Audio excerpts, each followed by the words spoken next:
She will prepare the guarache. There is the beans dough. This is Cancun, but perhaps not the one most people come for. Sure, the beaches and the resorts are amazing, but I'm looking for someplace else. I want to explore the heart of the city. So to do that, I'm making my way to downtown Cancun with someone who knows it well.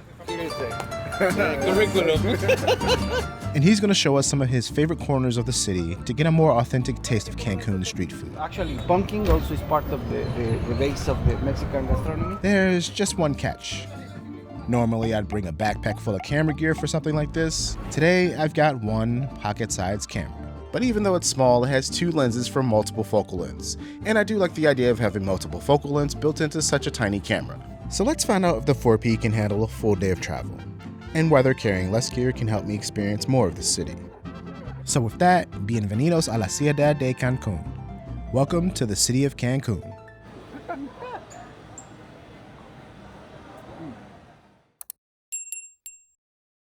One, two.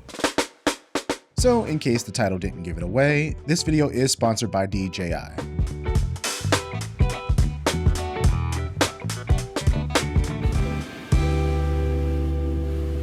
They asked us to review this camera, and the way we feel most comfortable is kind of making one of our typical travel vlogs. So we're going to use this camera throughout the day and see how this camera can be used in a practical day-to-day travel vlog. I know enough specs to get by, but I'm not a tech guy. So as we go through this vlog, I'm just going to show you guys some of the cool features with this camera.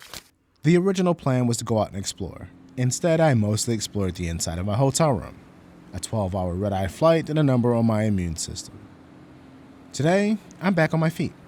Good timing too, because I'm meeting a local who says he promises to show me the real Cancun, which is a phrase that usually means I want my stomach in top form. And getting there meant getting into a very fun taxi with someone willing to put up with my awful attempts at speaking Spanish. Hola. Sí. I'm still learning, okay? Yo entiendo una cerveza y comida. ¿Dónde está? Sí. Un poco español. ¿Qué tal la comida mexicana? Sí, me gusta los tacos, me gusta cochinita pibil. Cochinita, muy bien. Muy bueno la cochinita. Muy pibil. bueno, sí. ¿Cuál es un restaurante favorito? La Parrilla. La Parrilla. En el centro. Avenida Yaxchilán. Cerca de Mercado 28. Es tacos al pastor, tacos de pollo, pechuga a la plancha. ¿Tú vives en Cancun? Yes, my friend. 40 years in Cancun. 40?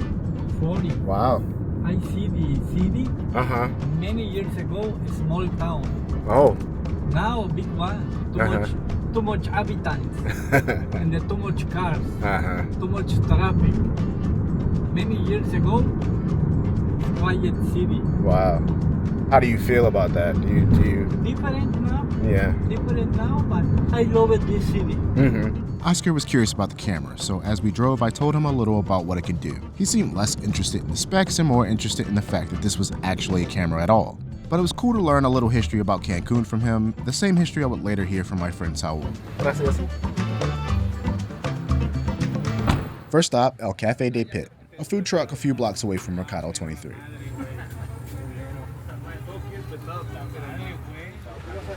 This is Saul. He's lived in Cancun for over 20 years, studied to be a local tour guide, and has one of the most infectious laughs you'll ever hear. Curriculum. You were talking about earlier that Cancun's only been here for 56 years. Actually, Cancun this year is having a 56 years old, right? So as I was telling you, 57 years ago was absolutely nothing. It was just jungle, wildlife, and that's it. Quintana Roo State. They used to be just small fishing villages. A little more context for anyone like me, shocked to find out that Cancun itself is a relatively young city. In the 1960s, the Mexican government intentionally developed the area on the Cancun coast to attract international visitors. The federal government financed the first 9 hotels itself. Saul and I are walking over to Mercado 23 for a full day of food. I'm shooting this in D-Log 2, which gives me way more flexibility when I get into harsher light later on, unlocking up to 17 stops of dynamic range, which is what lets me hold detail in both the sky and the shadows in situations like this. Also, just down the way was a stand dedicated entirely to corn. Saul explained that a lot of it ends up in the food carts scattered around the city. eventually becoming esquites, the Mexican street corn you'll find in parks and plazas all over.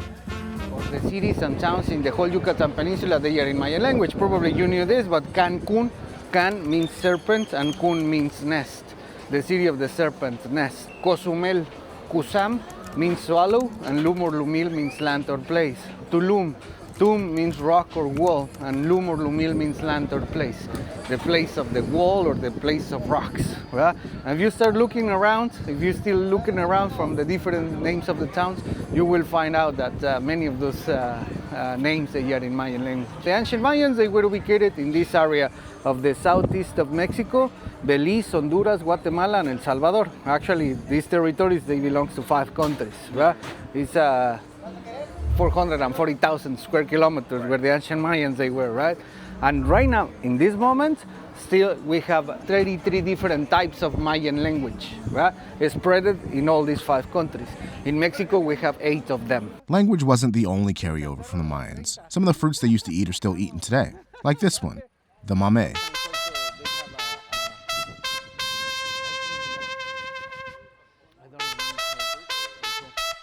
Regional to parts of Central and South America since ancient times. A creamy and soft texture, and its flavor is almost that of a sweet potato mixed with a pumpkin. ¿Cómo te llamas? Edwin David Osorio de la Cruz para servirle. Edwin David.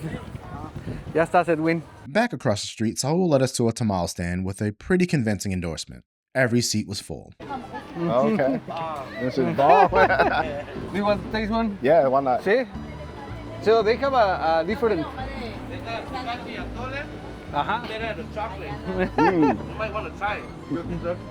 We're all familiar with tamales, right? Like little corn envelopes. A traditional Mesoamerican dish made of masa, which is essentially a dough made from corn. Wrapped in a corn husk, the tamal can be filled with anything from mole to pork and chicken. We got our friend here to open one up for the camera, or at least attempt to. El tamal. No pressure. At least he isn't camera shy, right? They have a mole with chicken. They have rajas with cheese. And they have a pork or chicken with a grain sauce. But this spot has been here for years, more than 30 years. I mean, it's their own warranty, right? So they are here every day. You can use your hands also, nobody's gonna judge you. Okay.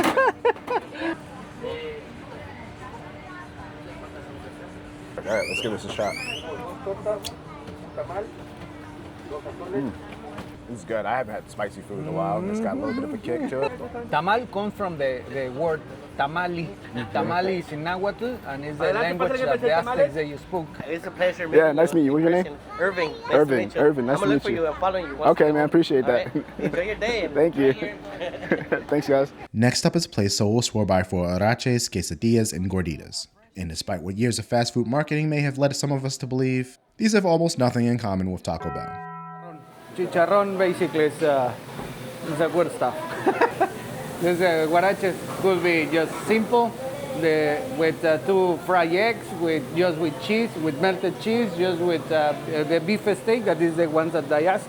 This is like the super traditional now that they have over here. And the gastronomy, the pasote is pretty important. We use for cooking a bunch of different traditional Mexican dishes. Yeah, I'm gonna give back this to them, and just please smell it. This is one guarache. They are right now preparing the guarache. Va a hacer una gordita de chicharrón y un guarache. ¿De qué va a ser el guarache? De bistec. In places like this, it's the small details that matter. The textures, like masa being pressed and slapped onto a hot stove. A huarache is essentially an oval-shaped masa, filled with beans and topped with onions, cilantro, cheeses, and whatever else the cook feels belongs in it. This one has beefsteak. And not to be outdone, this is the chicharrón gordita. Deep-fried pork skin with some cilantro, onion, and cheese. This was so dang on good, I forgot to film it. Anyway, moving on. You hear about the term of organic food? This is full organic. They come from their backyards, and they are bringing here. They have leaves, so this is the cornmeal.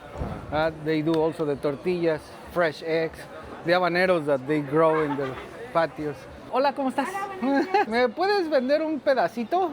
Castacan. It's a pork belly simmered in lard, crispy, simple, yet delicious. Es ese. The pork belly. Cheers. Cheers. Cheers with the pork belly. Wow. This is really soft. And the pork cheek tastes even better. Whoa. Look at that. Wow. Oh, working hard.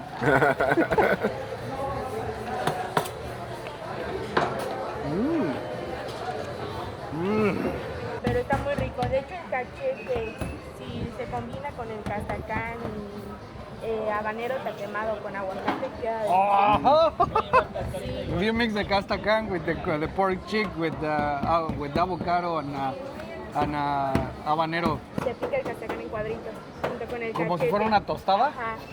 That is like a tostada. They take the pork skin, right, and they put it on as the base for holding, like the tostada, avocado or guacamole, cucumber. Then they chop the cheek and the pork belly, and they put everything on top with pico de gallo, and then you're getting like a big tostada. Oh. And then grasshoppers. What are these? These are like the These are grasshoppers. grasshoppers. If you can hear it in my voice, I'm less than enthused. Last time I ate an insect was a scorpion in Thailand, and that was the worst.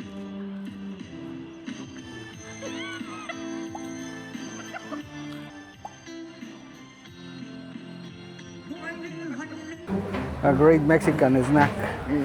Insects, it will become a big part of the gastronomy from the ancient Mexicans. With the seasoning, they were little flavor bombs. Salty, smoky, with a satisfying crunch that reminded me a bit of crisps. It's so interesting because I will eat insects in different places, like in Mexico and in Thailand and Southeast Asia. And they always taste pretty good. It's just because culturally in the Estados Unidos, we don't eat See, no, insects, so it's actually, like a you mental know, thing. there, for example, in the big cities, right now in Mexico, it's not pretty common. But in a lot of regions of Mexico, just getting insects is part of the gastronomy. And actually, on the ancient scripts, the insects, they were pretty important. I mean, this is grasshoppers, but you know, ants, the egg of ants. So a huge ants that they are walking around. They have kind of how you call it, beetles. Beetles, Different type of beetles that you can eat, and they have their own way for preparing. What do they soak these in? Because it has a different flavor than just a because grasshopper. you can with salt, you can with garlic. In the case of these ones, I'm sure they have garlic and chili, dried chilies. Chilies, okay. One thing that has been surprisingly useful walking through this market is the tighter 60mm lens. I think normally I'd be wondering if I frame my shot properly, especially weaving through spaces and market stands like this. Instead, I can just walk and pay attention to what's happening around me. And speaking of walking, this is a gimbal. Normally I'd have to slow my pace to keep the footage steady. With this, I can just walk naturally and still get stabilized and smooth footage. This is a traditional snack. These guys, they are being in this corner for over 30 years, right? This one we call tlacoyo. What is the tlacoyo? Also corn, Mexico, right? But this time they are stuffed with chicharrón. You know chicharrón, you try chicharrón. Right? The guacamole is delicious. It's a little bit spicy. And on the top, what those things that you are not sure if you like them, right? These look better. It's usually nopales when they're like wet. And I don't like that one, but this And look this is basically what you will have over here. This is a tradition from the Market 23, the tlacoyos. So it's one of those snacks that you see the people, they are making their shopping and they stop here to get one or two and then continue making their Do you make all these the night before? All this with my son. Oh, with your son? Yeah. Okay. Whole family here to make okay. a lot of work. You know, Empiezan a cocinar Yeah. desde tempranito. 4 p.m. Sí, Yeah. pero 11 sí, sí, eso a.m. sí, and I mañana. come here. All is a handmade. Every day? Handmade. No, I work only 4 days. 4 days. My mother-in-law works Ok, 3 vale. days. Chicharrón primero. Yeah.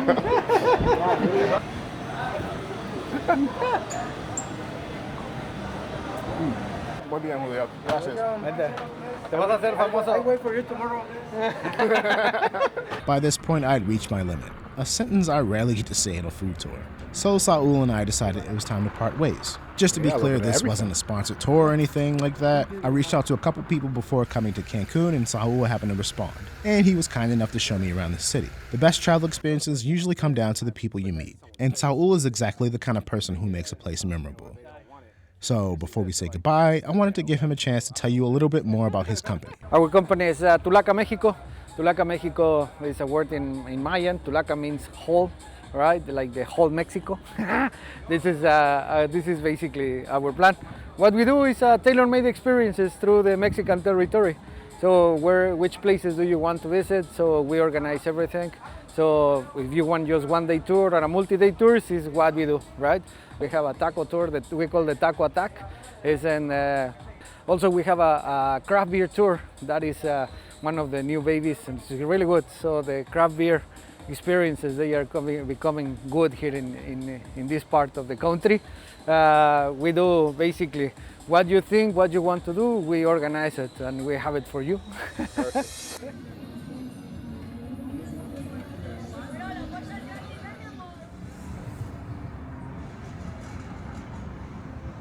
The sun is just starting to set, and these neon signs at the food carts at Parque de las Palapas are really starting to pop. I'm still just using the Pocket 4 Pro here, and if I kick on the fill light, it gives me a little bit extra separation from the background.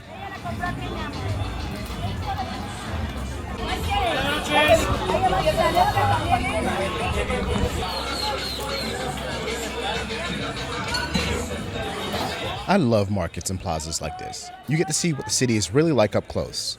But it also means a lot more is competing for your attention. And that's why I've come to appreciate keeping my setup as simple as possible. The 4P pairs directly with the DJI microphone, so there's no extra receivers or cables to mess with. I clip it on, make sure it's paired, and half the time it's so small I forget it's there. So I wasn't sure if I wanted margaritas or churros or elote, but it's as they say, go where the locals go. And there is quite the line for this place, so that's what we're gonna try. Con queso? Sí, es queso, mayonesa, el maíz Sí. y crema. ¿Cuánto cuesta? 70.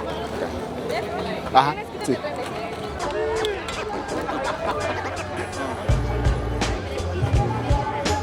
Oh, fancy. All right, gracias. I have seen these so many times, and I was like, there's no way I ever eat one of these. But everyone in the line was getting either elote or one of these. It's like corn, Tostitos chips, mayonnaise, queso, and I put a little bit of tahini on it too. So let's give this a try. This is gonna clog my arteries so bad. Esquitos in a Tostitos bag. Chips, cheese, corn, and mayo. A lot is going on here. But it's good. Sorry. I feel like it's a little stronger than mayo, but that's me just not liking mayo. Definitely gotta mix it up. This is the same scene at two focal lengths. First with the 20mm lens, and then with the 15. And you can see how much more of the space it pulls into the frame, especially for landscapes. Oh, and I did find some dancing. There just weren't enough people involved for me to work up the courage to join in though.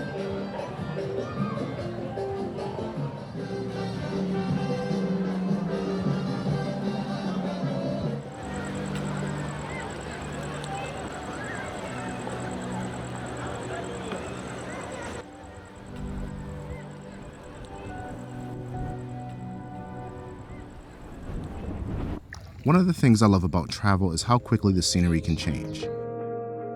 This morning feels like the city is taking a breath. Out here at sunrise, you really notice the detail. The contrast between the rising sun and the darkness slowly fading to reveal the ripples in the water.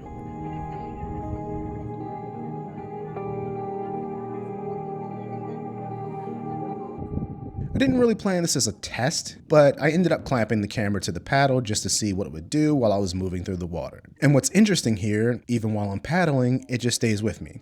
Even in a motion like this, it still holds together really well. And because it's a 3-axis gimbal, I'm not really getting any camera shake or vibrations.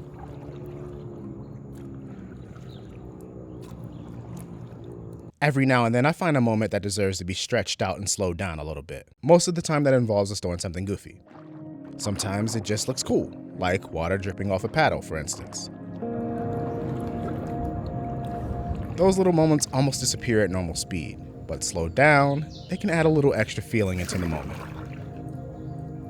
Along the years, along this place is gonna be anteaters, which is great having anteaters in this place. A lot of raccoons, and the big Mexican snake, the boa constrictor. Ooh, That's what we have around this area. Wow. Besides that, just crabs and some birds. Probably you saw the sign over there. This is a protected area. but it's very hard having a protected area in the middle of the touristy destination. Right. During the day, a lot of wave runners around the place, loud music. So what we do is that we ask for the time, and then we are inviting all the time volunteers, and we do cleanups. We Oh, go to cool. the critical areas looking for trash. Is that weekly or daily or once a month? Or? We do that 2 times a month. Mangroves are fun to explore, but they also act as vital buffers to the ecosystem. They protect vulnerable coastlines from severe weather, serve as critical habitats and nurseries for marine life, and store massive amounts of carbon to fight against climate change.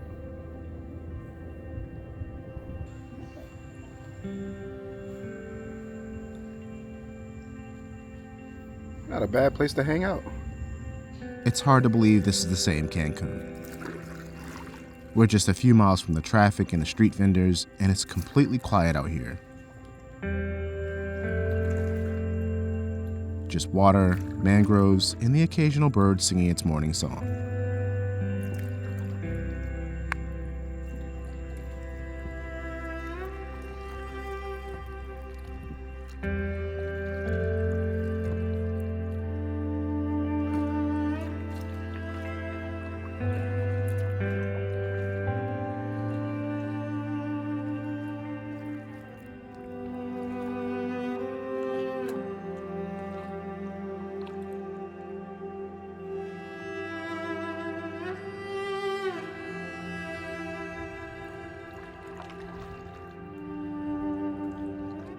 I'm glad I decided to hop out in the water just a few hours before my flight out of here. Speaking of, I've got a plane to catch. Back at the hotel, I usually end the day getting all my footage backed up before I forget what I actually filmed. Bed. And I can lay in it right now because I showered this morning and I've only been in these clothes for less than an hour. One thing I've ended up appreciating more than I expected was not having to think about storage all day. The Pocket 4P has 103 gigabytes of storage built right into it, so I never had to swap out SD cards. I dumped everything right onto my laptop before heading to the airport, and that was one less thing I had to think about. Some green sauce. Just a little bit. So maybe Cancun will forever be known for its beaches and resorts, and again, nothing wrong with that. But spending the day with Saul was a good reminder that every destination has layers. Sometimes you just need someone willing to show you where to look. As for the Pocket 4 Pro, I came in today wondering if this small camera could really keep up with the way I travel. But from the markets, the bay, and the late night food stops, I never once felt like I was missing a lens or wishing I brought more gear. And maybe that's the big advantage to carrying less. You stop thinking so much about the equipment and start paying attention to the people, the conversations, and the moments happening right in front of you. Shout out to DJI for making this possible. A huge thank you to Saul for showing us his side of Cancun. If you find yourself here and you want to experience more than just the hotel zone, I'll leave his link below. Be sure to subscribe so that you don't miss the next detour. And we'll see you in the next one.